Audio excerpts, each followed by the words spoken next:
everyone, this is a quick tutorial on the basics of the ScoutBook Plus calendar. ScoutBook has transitioned from having the calendar on scoutbook.scouting.org, and now you can find it at advancements.scouting.org. And when you click on the calendar from ScoutBook, it takes you here, and it's pretty easy. They have a lot of cool features in here, and so we're going to go over the basic ones in this video. So when you get to the calendar, if it doesn't immediately show up, you have over here on the left-hand side a menu that you can bring up, and you can select calendar right here. Now, when it comes up, typically the default view is the month calendar like this. And if you choose today, it shows you on the right-hand pane the what's happening today. And what's happening today for this calendar is nothing. But if I select the 17th, by having my cursor click on the number 17 right there, then it shows me the events right there for the 17th. And we have a calendars drop down here to select which calendar you want to choose. So if I want to see my daughter's troop and my son's troop, I can select them both, and it'll show both calendars on there at the same time. And then I can see where it's like a meeting date on the 13th. It'll show me over here both Troop 1920 and Troop 1550, right? So I'm going to go back and unselect 1550 so we can see just one troop.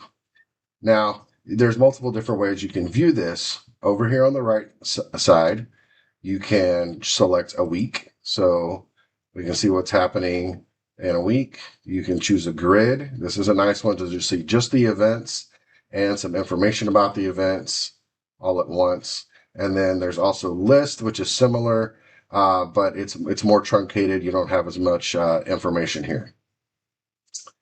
Now, there's an option when you go back to the month. They added a thing where you can print.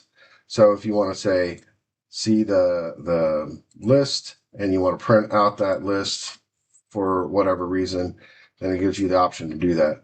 Now, ScoutBook Plus hasn't got all the bugs out because it shows you this filter by field when it's obviously not an active field when you're printing, and it also it cut off the date on the second page when it moved over, so it goes May 17th, and then this is supposed to be May 18th, but but if you wanted to print out the calendar, it gives you that option. And there's other little bugs, like if you're looking at the month calendar, when we're looking at it right here, it tells us that it's May 2025. When I go to print, it does not show what month or year this is in relation to. So there's that. All right. So also above the print icon is the create a new event icon. And when you hover over it, it doesn't tell you what it is, but if you click on the plus, it brings you to create an event. Now, when you look at a date, so like let's say look at the 17th, I can go over here on the right-hand side, and I can select to confirm for the event, and then I can confirm for my scout. And I could also go in to the event from there. I could click on Troop 1920 Hut Maintenance. And then I can see the description. I can get the location URL, which is very helpful. And I can see the reminders that are scheduled for this event.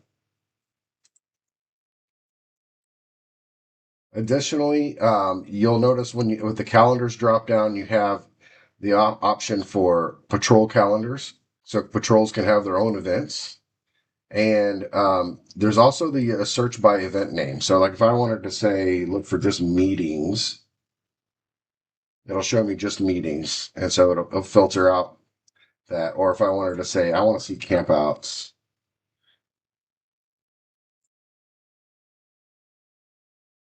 Okay. And you could filter by subunits, units, training, all the different event types. It only does the filtering on the month. You remove the filters, everything comes back. There's also, like, you can select the calendars here, but you can select or unselect calendars here.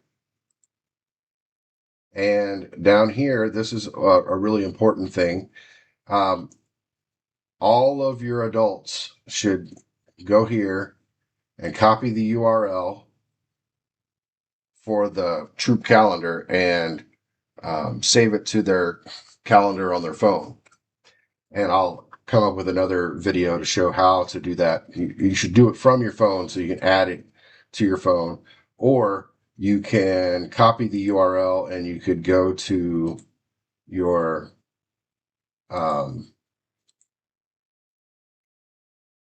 calendar, and then you can add under other calendars, you could add a calendar and you could do from URL, paste that URL in there, and then add the calendar. And when they do that, it automatically subscribes. Updates and deletions get pushed to the calendar if it's Google Calendar or if it's iCalendar for iPhone. The changes automatically show up on the calendar on their device. And so it's really helpful for people to use this to automatically get all the entries of the calendar onto their device. And so they don't even have to log into ScoutBook Plus to see the calendar, because it's easier to access off of the calendar application on their phone or tablet. And you can also use the URL to upload events into Outlook or whatever on the computer as well, if that's what you want to do. And that is everything for the basic ScoutBook Plus calendar information.